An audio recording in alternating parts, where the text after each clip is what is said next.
let's just be really honest, the average looking kits, we've not been blown away by any of them. And I've got a big question to the big brands out there, and I'm directing it straight at you. Hi everybody, welcome back to the channel. Today we are going to be reviewing some of the most talked about Premier League kits of the season.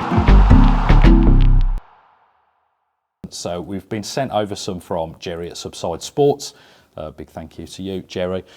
We've got quite a few things here that we kind of liked these teams' shirts last season, and now they've come back with brand new designs, or not in some cases, and we're going to go through them. So I think, Craig, overall, what is that? We've got almost $1,000 worth of polyester on this table here. But, you know, in the eyes of the consumer, is there a grand's worth of product here? Yeah, there's definitely a lot of shirts here. Whether they're worth $1,000 or not, I'm not 100% sure. I think my overall feeling this year, without sounding really pessimistic, is of sheer disappointment. There's definitely some slight hero pieces that I've seen. Certainly coming from Europe, there's some nice, interesting kits. If I look at the Newcastle kit from a distance, it looks okay. You can see the image over here. Yep. You know, if I look at the Man United kit, which we've got on the table, there's a graphic in there which I think is quite interesting. But overall, I just think there's just too much of exactly the same templates, pretty much exactly the same fabrics, same technologies. It just feels like a lot of this stuff has been regurgitated. And then in some cases, brands are getting things drastically wrong and having to recall products.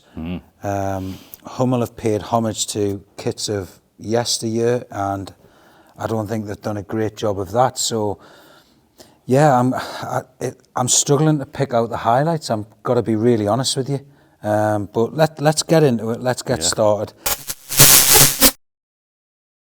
The following is an emergency broadcast announcement from Spark Design Academy. So, me and Rob here have designed football kits for thousands of football teams, working for Puma, Nike, Umbro, you name it, we've worked with most of them. If you want to learn from us, and get signed up today. Don't be shy, sign up. Spark Design Academy, come on, let's do it. Please contact us at sparkdesignacademy.com for further assistance. And if I probably would start with Arsenal. Yeah, we've been big fans of the Arsenal shirts over the last few seasons. And yeah. A team that's somewhat close to your heart, given that you designed the Invincibles shirt. Well, apparently this has actually been designed kind of referencing that kit itself. They wanted to celebrate the Invincibles kit. Have they done a great job of it? But it wasn't an Adidas kit to begin with. Well, it wasn't, no, and then obviously you can't copy like for like, but yeah, it's an interesting one because taking inspiration from it, I get it. They've simplified the logo down a little bit. The neckline looks reminiscent of the original. Yeah, it does, definitely. And the fact that they've used a raglan sleeve instead of a set-in sleeve. So set-in sleeve is which, you know, basically goes around the arm like this. A raglan sleeve, or a saddle sleeve, if you like, is something that does that. But, you know, there's a lot of detail on that replica. There's a lot of, like, paneling details, cutting details, so on and so forth. Not a massive fan of the gold. It's a little bit too shiny for me. But as a replica kit, for me, it's not too bad. Yeah, I mean, it's quite nice. I could imagine if I was an Arsenal supporter, I think I'd feel fairly happy wearing that to the stadium every week. Yeah, definitely. So then if I get into the actual players version, this is for me where it steps up a level. Now, I know the shirt has been recalled because of the detail that goes down into the side. It feels like a bit of a basic error, that, if you're going to spell out the results of an undefeated season. Yeah. And that's the main thing about the shirt. You'd probably want to get that right, wouldn't you? Yeah, no, absolutely. And, you know, look, I can't excuse it. I mean, that is a monumental fuck up. So someone needs to have a look at that in future seasons. But the step up from replica to the players' kits, for me, I know it's a little bit more expensive, but I would go Pro all day long. They're not even the same colour. No, that's true. And that's probably because of the fact that they've had to print that one. But this is nice. I'm not a big fan of the badge, if I'm honest. I don't think that's worked that well. Yeah, it's a bit of a credit card. And I think they've missed a trick on the gold, because where we saw this in the World Cup, where we had like the contrast colours going in, I think they could have done something there. Where they put the contrast colour on the side walls of the 3D yeah, that's stripes, right. So I think they've missed a trick there. I think I would have potentially put the red in there, and that would have just toned down that gold a little bit. But the gold here works far better than the gold on the replica kit, where it's really shiny and looks quite cheap on the replica kit.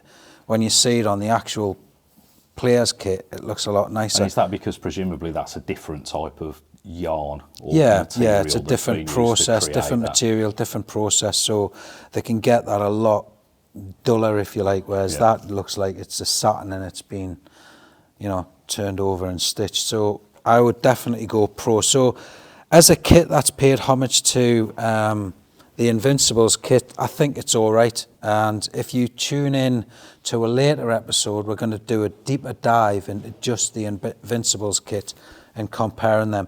So not too bad. Everton, right. So I'm going to try and hold my breath when I go through this, because... Does it not smell good? No. Well, basically, it doesn't smell good. And secondly, Tom, can you just chuck me last season's? So I've got last season's kit here, right, which we actually really quite liked. Yeah. We thought the fabric was quite nice. It had that embossing detail on it. It was quite canny. So take that to one side. Fast forward to this thing. First of all, there is threads everywhere on it. Everywhere, as I pick that out. Oh, wow. And I mean, I'm not kidding. They're everywhere, right? Yeah. So that has clearly not gone through a QC process. So a QC process is when the products go through the factory and there's certain stops as it goes through the line and they check for quality on the products. Then eventually what happens is it gets boxed and then random boxes are taken out, and again you'll go through them, you'll pull certain garments out and then you'll put it on the QC table and they'll go through it again randomly, and that is to make sure that you guys at home get quality product. It clearly isn't happening to the level that it needs to here, because that should not be happening. What do you think of the snapper on the collar? Reminds me of when I first became a dad. Yeah, again, it's not brilliant. The fabric is woeful. It is just horrible. Is that a technical term? Is that one cross between woven and something else? Yeah, so for me the fabric is horrible on the front. To be fair, the fabric on the back, which is like a mock eyelet, which basically a mock eyelet is an eyelet detail, but you can't see through it. So it's okay, that back fabric. I quite like the idea of the graphic, which I believe is to do with the ground. See the scaffolding around the new stadium. Yeah, could well be. At the old one. It's just tiny little details, which I'm not overly keen. And then probably the biggest issue that I've got with it, one, that overlocking looks horrific. But second, this hasn't even been through the washing machine yet, and it's already bleeding through the print. So give that a few more years. If they've not sorted that colour fastening out, that is just going to be an absolute dog, frankly speaking. So from going from a great kit the season before, and we're asking for newness, so we've got newness, but then they've completely missed the goal from about 2 yards out. Would you score that one out of 11 for us? Out of 11, I wouldn't even give that a 1. Really? Yeah. And while I'm on a roll and nagging on at people, Liverpool fans, I believe you're giving this quite a bit of kudos, because you've kind of bought into the marketing ploy behind it, which is it's a retro kit. It's got a white collar versus your last kit.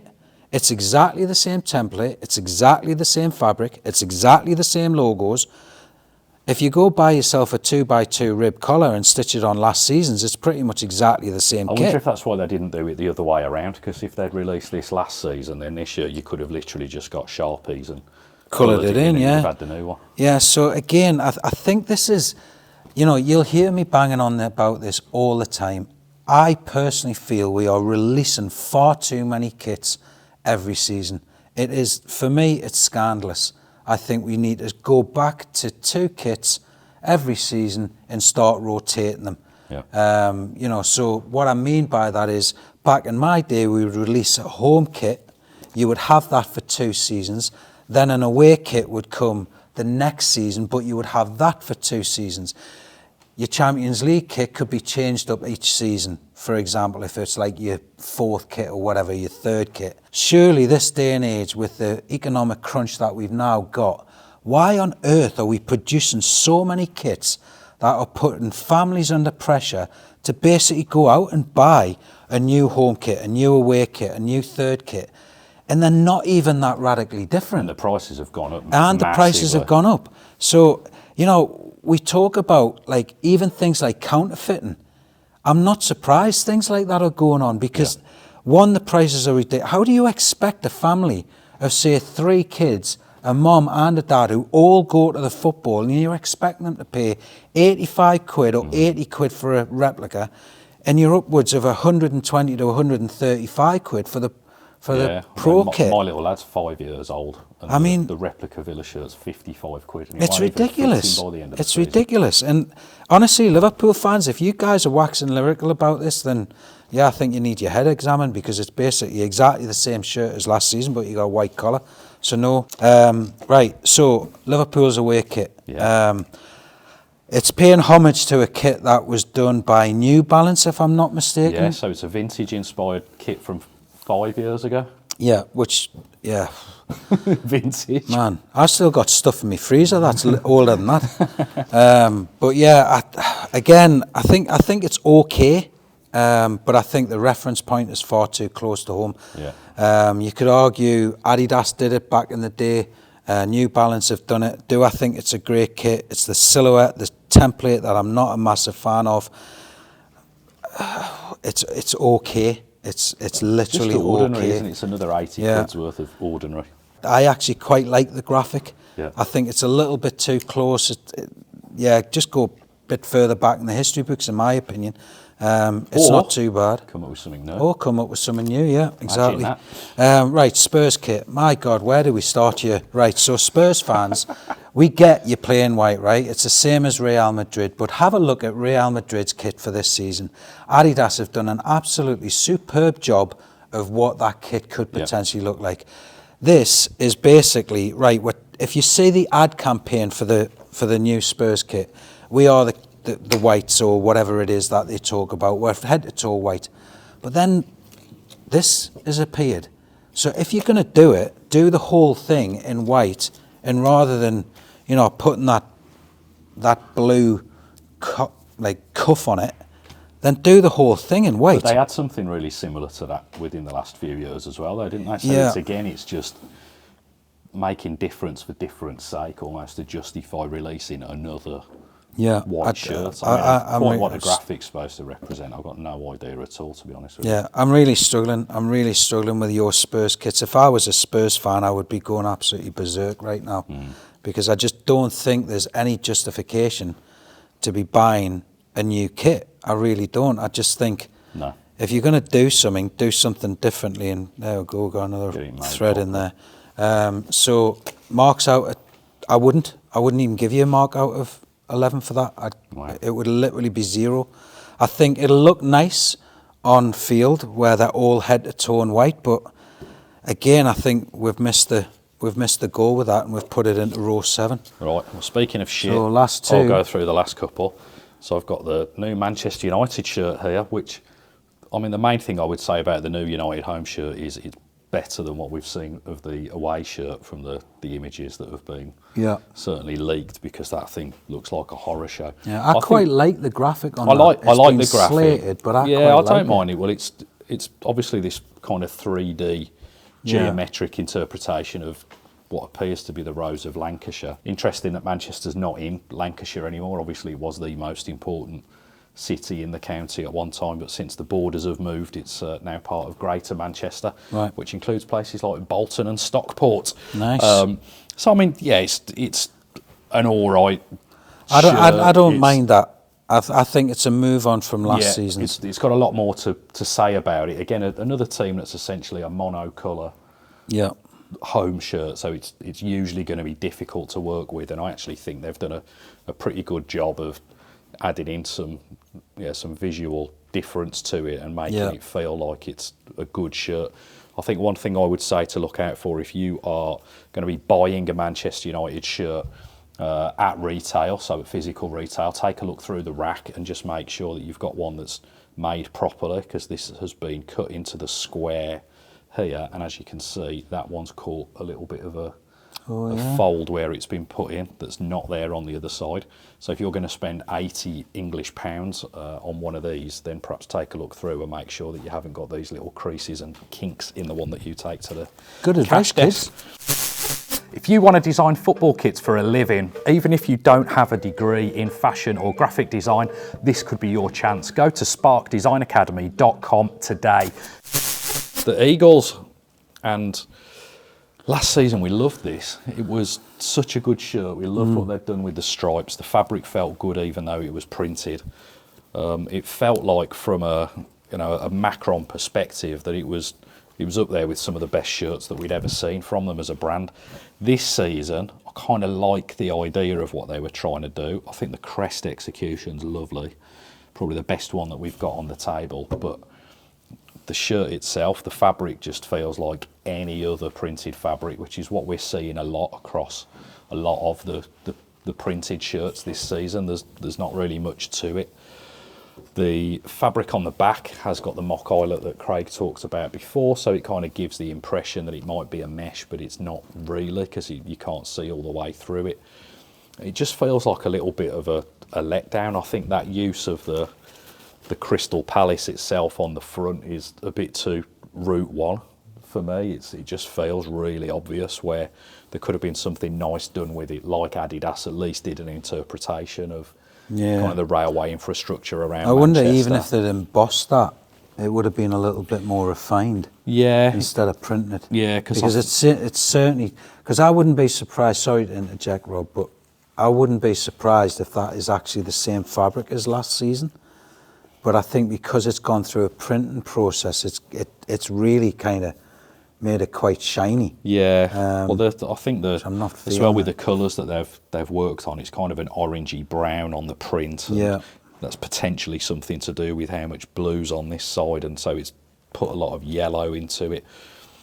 Quite a nice little neck detail on the back, and that's something that we do see a lot of in the more recent Macron shirts, where they do seem to come up with these nice little details that aren't necessarily performance related. It's just a nice little thing to have on the product. So here's the thing, right? I'm just looking at that now as you've got that.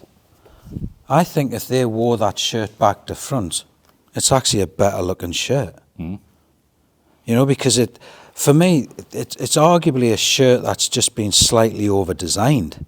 Yeah. Which is something we've accused Macron of in the past. To be honest. It feels like to me that it's slightly over-designed, and if they were to just flip that round the other way, where, it was basically the reverse, and if you put the badges on that, I think that could just, because the statements in the half and half, for me, which I think is really quite nice, and I think you're right, that back detail is lovely. So I think, by and large, right, we've got a table full of kits, which are, let's just be really honest, the average looking kits, we've not been blown away by any of them. No. And I've got to kind of feel sorry to some extent to the design teams out there, because it feels like we are literally just churning these things out. And I've got a big question to the big brands out there, and I'm directing it straight at you. Why are we paying so much money for these things?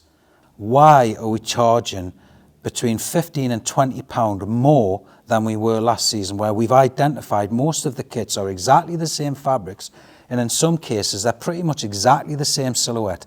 So yes, we know there is a crisis around the world, but why is the consumer having to brunt that burden? Moreover, why are we still releasing so many kits that virtually look exactly the same as the previous season? Why aren't we innovating? Why aren't we pushing the design teams to put more stuff out there that's more revolutionary, and at least giving the customers a decision to make? At this moment in time, it just feels like, everything's just gone so vanilla. It's like, come on, guys. We adore users brands. Let's push the envelope. Let's give those consumers something that's really going to make a difference. Well, do you agree? Do you think the brands should be doing a lot more in terms of what they're doing, or a lot less in terms of how many kits are being put out? Do you think you could do a better job?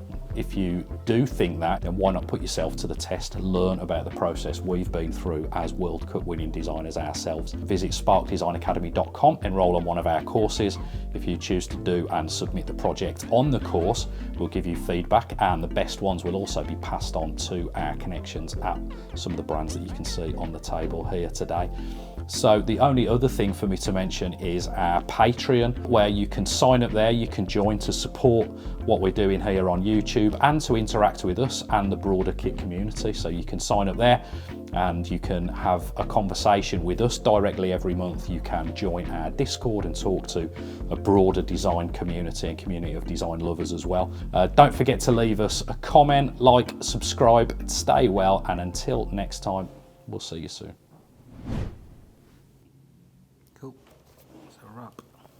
And then we have got Crystal Palace. Oh my God, that really is bad. Yeah, it's rubbish.